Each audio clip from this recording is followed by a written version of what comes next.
Tidak semua amal diterima oleh Allah. Syaratnya ada syarat khusus. Ada orang yang dengan ibadahnya celaka, seperti orang yang sholat diantaranya. Orang yang sholat ada yang terancam dengan sholatnya celaka, fawailul lil musallin. Bahkan ada orang yang saum sekalipun dengan saumnya malah dia tidak mendapatkan nilai apapun di sisi Allah Subhanahu wa taala. Kata Rasul, kam min shaimin ruba shaimin laisa lahu min syami ilal jual. Banyak orang yang saum dan tidak mendapatkan nilai daripada saumnya ilal jual kecuali lapar dan haus saja. Sedangkan Allah tidak butuh dengan laparnya, tidak butuh dengan hausnya, tapi dengan saum yang benar. Berarti boleh jadi ada orang yang saumnya, laparnya kenging, kemudian hausnya kenging, tapi nilainya di sisi Allah ayat, Pak. Kan sayang. Berarti kalau begitu tidak semua amal mendapatkan penerimaan Allah Subhanahu wa taala. Ada syarat khusus, dan kalau kemudian amal itu diterima oleh Allah Subhanahu wa taala, ini nikmat yang luar biasa agung, keberuntungan yang besar. Sudah beramal ditampil, masya Allah, kan eta kan depan orang gitu.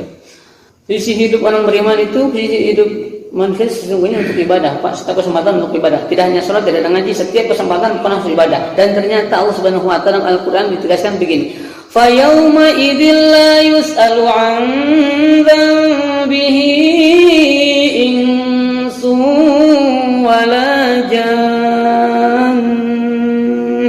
Nah, apa itu surat eta? Surat fa yauma idzil la yus'alu 'an dzambihi insun wala jan. Surat Ar-Rahman. Kita orang Ar-Rahman apa bi ayyi ala itu bi matwatiba itu nya eta ce Ar-Rahman teh aya sanes. Aya. Apa artinya? Hari itu, Baji. Nih, hari itu tidak ditanya seseorang dari dosanya. Baik jin atau manusia tidak ditanya tentang dosanya, tapi ditanya seluruh perkaranya. Dosanya jelas dihisab. Seluruh keadaannya ditanya oleh Allah Subhanahu wa taala, tentang umurnya, tentang rezekinya, tentang hartanya, tentang ilmunya. Tidak ditanya tentang dosanya. Fayauma idzin, hari itu la yusalu, tidak ditanya an dzambihi, dari dosa-dosanya. Siapa? Insun itu manusia, waljan dan juga jin. Tidak ditanya tentang dosa-dosa, yang ditanya adalah seluruh perkara. Nah, maka supaya selamat dari pertanyaan-pertanyaan itu, maka seluruh keadaan harus menjadi ibadah di sisi Allah Subhanahu wa taala. Tidak hanya sholat harus jadi ibadah yang diterima, seluruh keadaan pun mesti menjadi ibadah yang ibadahnya diterima oleh Allah Subhanahu wa taala. Bekerjanya jadi ibadah, rumah tanggina jantan ibadah, mendidiknya jadi ibadah, ngajarnya di kampus, sekolah jadi ibadah, angkat kafalah sing jadi ibadah, kulam lagi sing jadi ibadah. Itu sholatnya pun sing jadi ibadah yang diterima, karena boleh jadi orang sedang sholat malah sholatnya tidak diterima oleh Allah Subhanahu wa taala. Begitu. Tidak ditanya tentang dosa, tapi yang ditanya tentang seluruh keadaannya. Begitu. Nah, wa ma khalaqtul jinna wal insa illa liya'budun. Aku tidak ciptakan jin manusia kecuali untuk mengabdi kepada Allah Subhanahu wa taala. Ketentuan syarat khusus agar amal itu diterima oleh Allah Subhanahu wa taala. Satu, didasari dengan ikhlas. Wa ma umiru illa liya'budullaha mukhlishina lahuddin. Tidak diperintahkan mereka tidak diperintahkan illa liya'budullaha, kecuali menyembah Allahnya itu mukhlishina lahuddin, harus ikhlas. Kalau orang ingin berjumpa dengan Allah, berjumpa dengan rahmatnya, menemukan pahala atas amalnya, bahkan berjumpa dengan Allah Subhanahu wa taala, dia mesti beramal dan jangan musyrik di dalam peribadahan dengan Allah dengan sesuatu pun. Faman kana yarju liqa'a rabbih falyamal amalan sholihan wala yusyrik bi ibadati rabbih ahada. Barang siapa yang ingin berjumpa dengan Allah, dengan rahmatnya, dengan Allahnya nanti di akhirat, dengan pahala atas amal-amalnya, maka dia mesti beramal dan jangan musyrik, wala yusyrik bi ibadati rabbih ahada, jangan musyrik kepada Allah dengan sesuatu pun dalam peribadahan. Artinya, kalau menyembah patung jelas musyriknya, menyembah berhala jelas. Tapi ini dalam ibadah jangan musyrik, artinya jangan ada orientasi kecuali orientasinya ikhlas kepada Allah Subhanahu wa taala. Bila ya kepentingan ada kecenderungan ingin tinggal di batur, semangat bangun ayah batur, semangat bangun ayah batur, berarti ini riya. Enggak akan sampai itu diterima oleh Allah Subhanahu wa taala, tertolak dengan amal seperti ini. Kemudian yang pertama, Ikhlas. Rasul mengatakan dalam hadis riwayat Bukhari, innamal a'malu binniyat, sesungguhnya amal tergantung niat. Orientasinya ke mana, kan begitu. Niat ini yang menentukan. Satu di antaranya amal itu diterima oleh Allah Subhanahu wa taala. Ikhlas niatnya, insya Allah diterima. Tapi kalau kemudian ada kecenderungan selain kepada Allah Subhanahu wa taala, selain dari Allah Subhanahu wa taala, maka boleh jadi amal itu bukan boleh jadi, jelas amalnya tidak akan diterima oleh Allah Subhanahu wa taala. Tapi berikutnya mari kita lihat tingkatan ikhlas dalam ibadah. Beda, Pak. Ada orang semuanya sudah ikhlas nih, tapi tingkatnya beda-beda. Coba beri tumaros. Tingkatan orang, tingkatan para nabi sama ikhlasnya mah karena Allah. Kira-kira sama mau dari segi tingkatan ikhlasnya?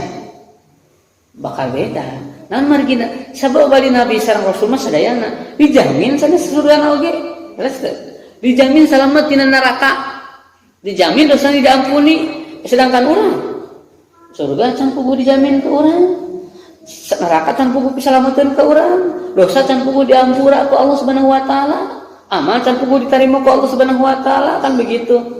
Maka ikhlas ibadahnya ikhlas, tapi beda tingkat dengan Nabi. Nabi mah terus dijamin, tapi ibadahnya luar biasa. Berarti ibadahnya bukan karena ingin surga, ibadahnya bukan karena takut daripada siksa api neraka. Ibadahnya bukan karena ingin dosa dimaafkan oleh Allah, bukan. Ibadahnya semata-mata ikhlas, tapi ada tingkatan yang pertama sebagai wujud syukur kepada Allah Subhanahu wa taala. Nikmat yang luar biasa Allah berikan kepadanya, yang tidak diberikan kepada makhluk-makhluk yang lainnya diberikan kepada Nabi. Maka beliau mereka ibadahnya bukan karena ingin surga harus dijamin kok. Bukan karena takut neraka, tidak, tapi karena wujud syukur kepada Allah. Izin ke Allah gitu, Pak. Ibarat tos dipaparin sakitu seueur kasayan teh dudungan ke orang teh. Izin orang pada malaman kemudian tidak berbuat baik dengan sebenar-benar kebaikan teh, Pak. Gitu sampai ke sampai ke barat sanes ditinggal ku Siti Aisyah tercinta istrinya. Baru tah sampean Rasul teh ditaros. Atuh Rasul nah bet kitu-kitu teuing sampai sedemikian itu ibadah sampai ke barat. Rasul teu malirek kana barat napa? Terus saya salat dari salat baru ngawalar. Afal akun abdan syakuro. Apakah aku tidak pantas menjadi hamba yang bersyukur? Ingin menjadi hamba yang bersyukur. Sampai ke barat orang terus padahal dijamin surga anak sampai ke baru-baru orang can pugu dijamin surga, can pugu dijamin selamat di neraka, can pugu dijamin kemudian dosa dimaafkan, can pugu dijamin amal diterima. Kira-kira pernah tuh orang gara-gara sholat jadi baru? Paling gak orang memang sholat mas baru di payung sampura mohon asam urat termati gagajaheun sing sampai sholat ke sholat di payun. Jadi kesabab baru ke sholat orang Rasul mah beda sholat namanya baru gitu kan beda tuh motif nabi.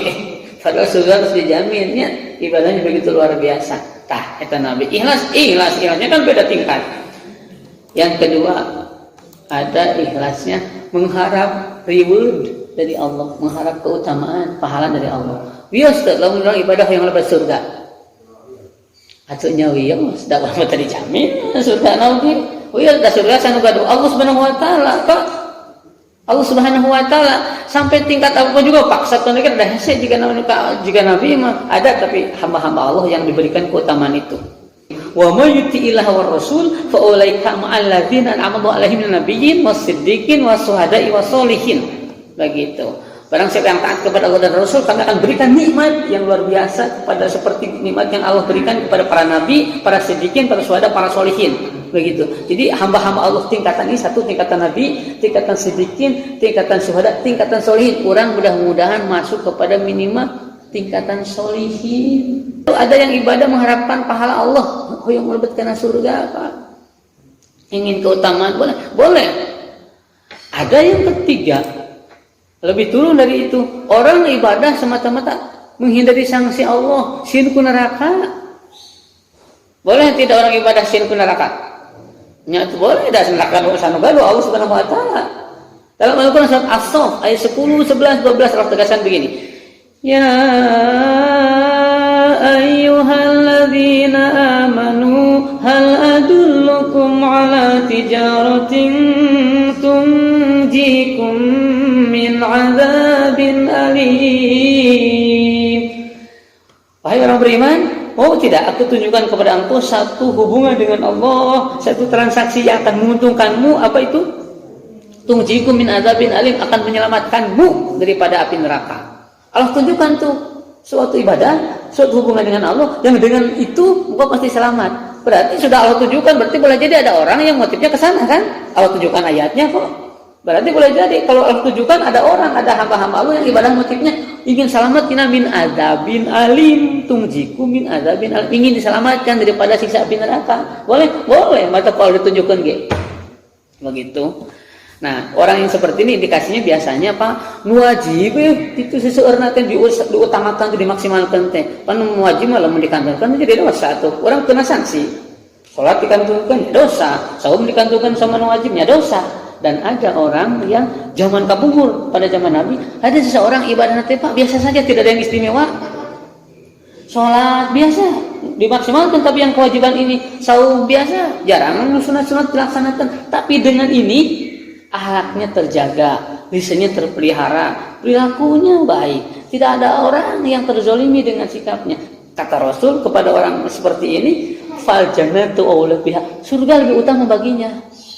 Dia sudah selamat dengan kewajibannya, bahkan selamat dengan akhlaknya. Tidak ada orang yang terzolimi, surga lebih utama.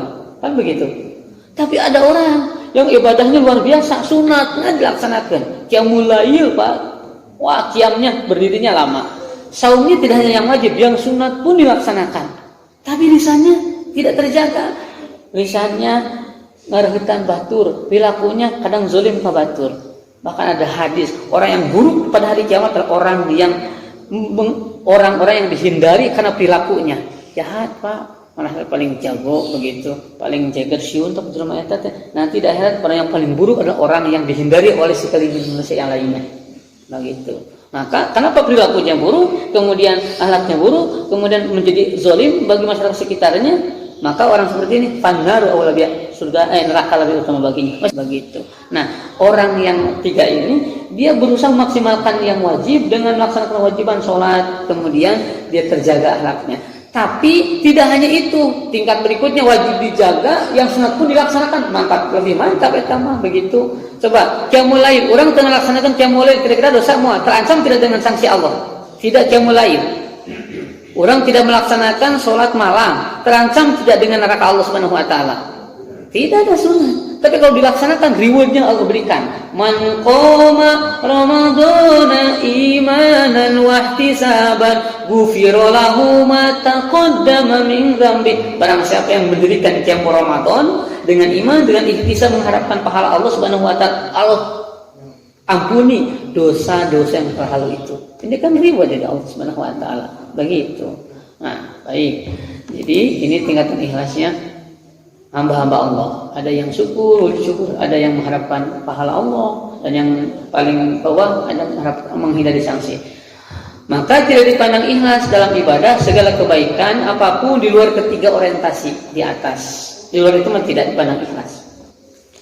Tapi boleh jadi banyak di kalangan manusia dalam kebaikan, dalam ibadahnya mereka menganggap ibadah, tetapi ada keinginan atau kepentingan dirinya, kelompok atau lainnya. Ada kecenderungan yang tinggal di batu, yang kepuji, ingin popularitas begitu. Enggak, seperti ini jelas bukan dari Allah Subhanahu wa taala, tidak ikhlas mau sampai kepada Allah Subhanahu wa taala. Tidak akan berjumpa dengan nilainya. Yang kedua sesuai petunjuk Nabi. Hadisnya di sini, man ahdatha fi amrina hadza ma laysa fihi fa huwa raddun. Barang siapa yang membuat perkara baru dalam urusan dalam urusan kami yang tidak ada perintahnya, maka perkara itu tertolak. Melakukan sesuatu tidak perintahnya, maka tertolak. Kemudian bagaimana syarahnya? Jadi kalau menafsirkan hadis itu kalau bisa jangan tekstual, bahaya, akan jadi bingung, akan jadi kacau. Syarahnya kata Imam Nawawi dalam Syarah Muslim, fi amrina maksudnya adalah fi amrina artinya dalam agama kami. Kemudian malaysa lahu maknanya bi alla yashhada lahu syai'un min adillati syar'i wa qawaidihil ammah.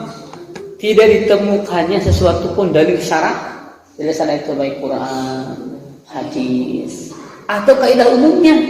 Kaidah umum itu kaidah-kaidah yang menunjang kepada yang bertolak belakang dengan dalil syarat tadi. Contoh begini, membaca Quran wajib bertajwid.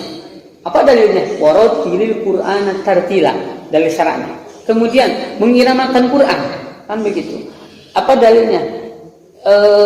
Hadis Bukhari, Rasul tidak diberikan izin oleh Allah untuk mengiramakan apapun kecuali mengiramakan Al-Quran. Itu sunnahnya, mengiramakan. Tapi dengan irama soba, ros, kan begitu. Tidak dijelaskan dalam hadisnya. Tapi kaidahnya begini, sesuatu yang tidak bertolak belakang dan kemudian disepakati oleh para ulama dari zaman dulu, di zaman Nabi itu saya lagu irama, maka boleh digunakan. Tapi kalau kemudian baru-baru ini ada irama diterapkan kepada Al-Quran dan belum disepakati, itu tidak ada kaidah umumnya, harusnya ditinggalkan. Jadi kalau Bapak Ibu sekalian menggunakan irama yang tadi ada aneh kan? Bismillahirrahmanirrahim. Sabbihisma rabbikal a'la alladzi khalaqa fasawwa walladzi qaddara fahada walladzi akhrajal mar'a. Pernah teu nguping irama kitu? Pantes teu ngupikeun irama kitu? Pantes. Ngajarannya paling sering nu kieu. Itu irama ciharkan. Tapi jarang. Biasa nama irama paling sering populer itu mah Bismillahirrahmanirrahim. Gitu itu mah. Ane tak bayati sering atau paling sering nukia.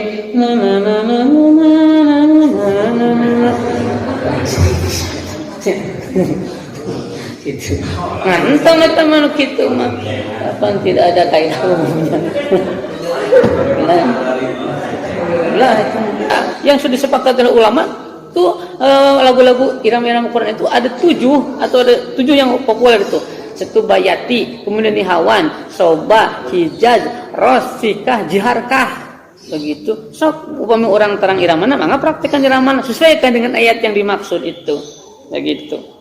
Kalau kemudian entong sama aya-aya bapak sareng ibu, irama nu penting bertajwid. Tajwid mah tidak boleh seaya-aya, iramanya boleh seaya-aya, begitu satiasa-tiasa. Dan tajwidnya tidak boleh satiasa-tiasa. Kada belajar tajwid mah. Sing tajwid kudu tartil, iramana silahkan sekemampuan. Dan mungkin maca Quran tengah irama. Kapungkur paling populer sama teh kieu. Napa deh?